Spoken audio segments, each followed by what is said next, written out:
Doctor Usama से जानेंगे organic सब्जियां नापैद क्यों हो रही हैं, ग़िज़ाइयत से भरपूर और सस्ती सब्जियां हम कैसे हासिल कर सकते हैं। मार्केट में एक छोटी वैरायटी भी आई है, उसे लाल मूली कहते हैं। खूबी है जी किचन गार्डनिंग की कि इसमें आपको अमूमन खाद की ज़रूरत नहीं पड़ती। डॉक्टर साहब ये बताइएगा कि आजकल ऑर्गेनिक सब्जियां जो हमें नहीं मिलती, कीमियाई खादों वाली सब्जियां मिलती हैं जिसके बहुत सारे नुकसानात हैं। कोई ऐसा तरीका बताएं कि हम आसान तरीके से ऑर्गेनिक सब्जियां हासिल कर सकें। सब्जियां जो आजकल बाज़ार में मिल रही हैं वो केमिकल से भरी हुई हैं, और केमिकल तो एक अलग कहानी है। फिर जो असल बात जिसका आवाम को रोना है वो है महंगाई। और आजकल के दौर में एक दिन की सब्ज़ी की कीमत जो है वो किचन गार्डनिंग अगर आप करें तो उसकी टोटल कॉस्ट के बराबर है। तो मैं गरीब बेचारा जो है वो आज सब्ज़ी लेने से भी कासर हो गया। तो जहाँ तक आपका सवाल है कि खालिस सब्ज़ियाँ हम कैसे हासिल करें, ऑर्गेनिक कैसे लगाएं, तो भाई आज के दौर में किचन गार्डनिंग के हवाले से आप आसानी अपने घरों में सब्ज़ी लगा सकते हैं। इसमें आपको ज़्यादा मेहनत की ज़रूरत नहीं है, सिर्फ थोड़ी सी नौ हो अगर आपको हो तो आप आसानी से सस्ते दामों में सब्ज़ियाँ अपने घर में लगा सकते हैं।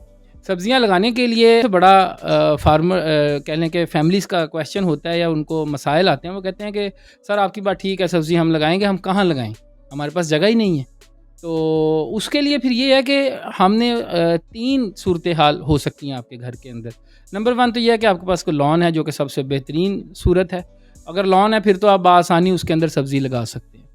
लेकिन अगर आपके पास लॉन नहीं है, कोई क्यारी है, तो क्यारी में भी बआसानी कुछ ख़ास सब्ज़ियाँ लगाई जा सकती हैं। यानी कि कम जगह में भी सब्जियां लगाई जा सकती हैं। जी बिल्कुल, कम जगह में भी लगाई जा सकती हैं, बल्कि अगर जगह ना हो तो छत पर भी लगाई जा सकती हैं। गमलों में। जी बिल्कुल, गमलों में लगाई जा सकती हैं, और सिर्फ गमलों में नहीं बल्कि पुराने अगर कोई आपके पास कोई टब टूटा हुआ है या कोई और इस टाइप की कोई बकेट बाल्टी है तो आप उसमें भी लगा सकते हैं। कोई गमले बाज़ार से ख़रीदने ज़रूरी नहीं है। डॉक्टर साहब बताइएगा कि कौन कौन सी सब्जियां हम गमलों में बआसानी लगा सकते हैं और मेहनत भी उस पर कम हो। जी, इसमें जो पत्तों वाली सब्ज़ियाँ हैं वो तो बआसानी आप किसी भी किस्म के गमले में उगा सकते हैं। गमला चाहे छोटा हो या बड़ा हो, कोई उससे फ़र्क नहीं पड़ता। लेकिन अगर क्यारी की बात करें तो क्यारी में तो आप जड़ वाली सब्ज़ियाँ भी लगा सकते हैं। अगर आपके पास बड़ा गमला हो जिसकी डेप्थ कम से कम 2.5 फुट या 3 फुट हो, उसमें भी आप गाजर मूली वगैरह काश कर सकते हैं। मूली की आजकल मार्केट में एक छोटी वैरायटी भी आई है, उसे लाल मूली कहते हैं। छोटी सी होती है, गोल कलर गोल गोल शक्ल की, तो वो तो गमले में बआसानी लग जाती है। लंबी वाली मूली लगानी ज़रा मुश्किल है क्योंकि गमले में वो उसकी प्रॉपर शेप नहीं बन पाती।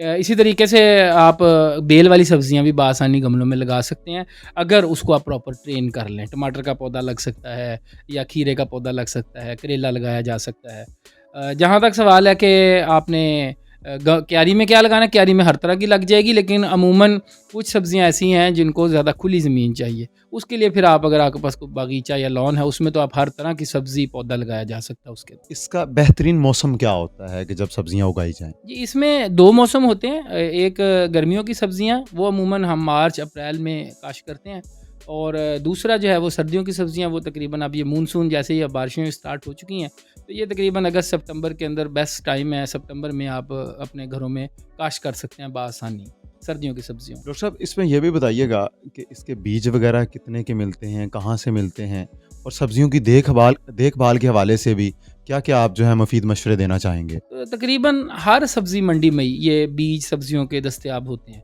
सब्ज़ी मंडी वाले इसको बेचते हैं, तो आप वहाँ से ये बीज हासिल कर सकते हैं, और ये कुछ ज़्यादा महंगे नहीं होते। खुले जो बीज बिकता है अमूमन आमतौर पे, एक दिन की जो आपकी सब्ज़ी की कॉस्ट है वो तकरीबन आप डेली 500 रुपये की सब्ज़ी, 500 नहीं तो चलो कम भी कर लें तो 300-400 की तो आजकल हर घर में सब्ज़ी आ रही है। अमूमन तो 1000 से ऊपर ही जा रहा है रेट। तो अगर आप उसकी कॉस्ट कैलकुलेट करें तो टोटल जो आपने सब्ज़ी घर में किचन गार्डनिंग के लिए लगानी है वो टोटल 300 रुपये में आ जाती है, सारी सब्ज़ी का बीज। जहाँ तक आपका देखभाल का सवाल था, तो देखभाल कोई ज़्यादा नहीं चाहिए पौधों को। आप सिर्फ बस एक चीज़ जो हमेशा मैं कहता हूँ, इसमें कोई मेहनत दरकार नहीं होती सब्ज़ी लगाने में, सिर्फ टाइम थोड़ा सा आपने निकालना है। पौधे को डेली देखना है कि भाई इसको कोई बीमारी तो नहीं लगी हुई। ये को पौधे खुद बोलते हैं, पत्ते बोलते हैं, इनके पत्ते पीले हो रहे हैं तो डेफिनेटली कोई मसला है।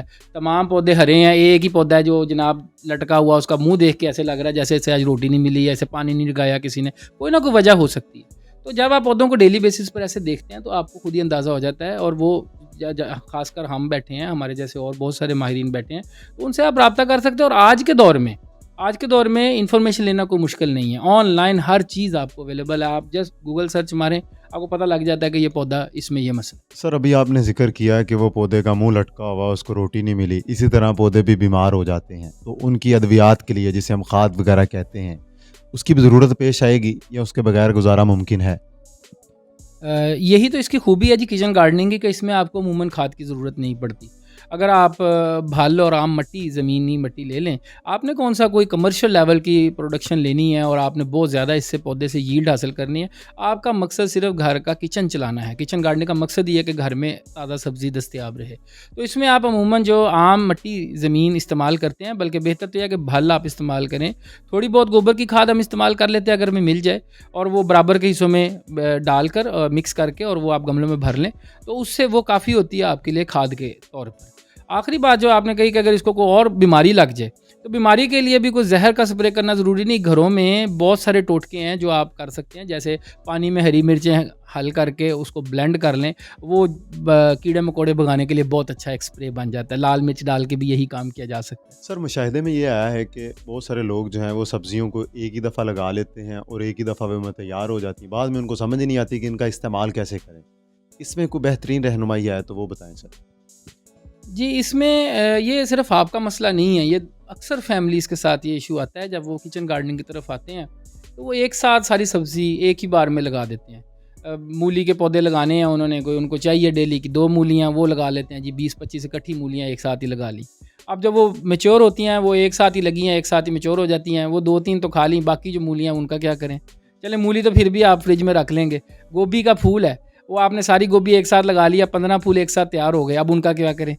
उसका बेहतरीन हल हम ये कहते हैं कि किचन गार्डनिंग के अंदर आप इसको वक्फे से लगाएं, 15 दिन का वक्फा कम से कम रखें। 3-4 पौधे 1 तारीख को अगर लगाए हैं, यकम को लगाए हैं, तो फिर 15 तारीख को दोबारा 3-4 पौधे और लगा दें, और ये साइकिल आप तकरीबन को 3-4 बार रिपीट करें। आपकी पहली गोभी पक के तैयार हो रही हो, तो दूसरी गोभी जो लास्ट में आपने लगाई है उसके 2-3 पत्ते निकले हों, वो भी लेट सीज़न में जाके पकनी हो। तो इस तरीके से अगर आप प्लानिंग के ज़रिए चलेंगे तो बआसानी आप देर पा सब्ज़ी का हसूल आपको मुमकिन हो जाएगा।